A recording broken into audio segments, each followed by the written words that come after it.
you must encounter like advice other people have given these entrepreneurs. What are like 2 or 3 pieces of advice you would like to debunk, like pieces of advice where you feel like that is something entrepreneurs might have often heard, but you would like be a little bit careful about that particular piece of advice? There's so much bad advice out there.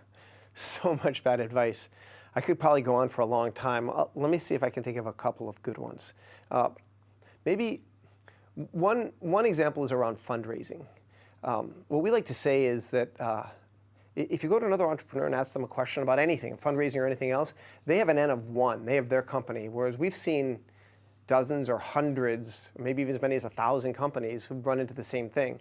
So, they might say, okay, what you want to do in fundraising is tell them that you're raising $1 million. Tell them you've raised $900,000. You only have $100,000 left, and they better get in fast.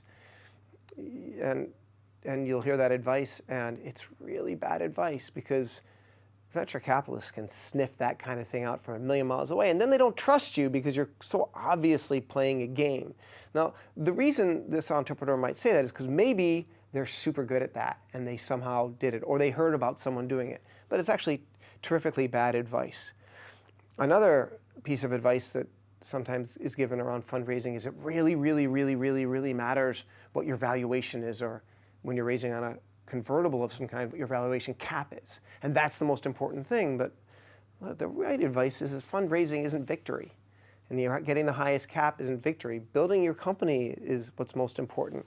Our best companies raised at really small valuations.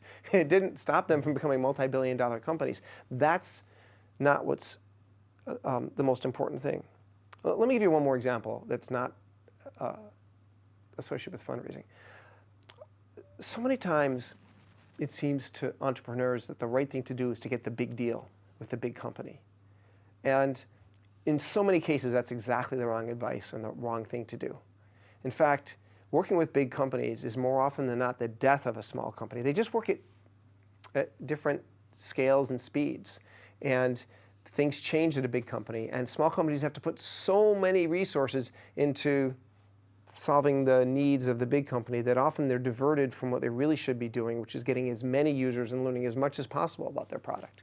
So a lot of those things you don't actually know unless you've worked with lots and lots of companies.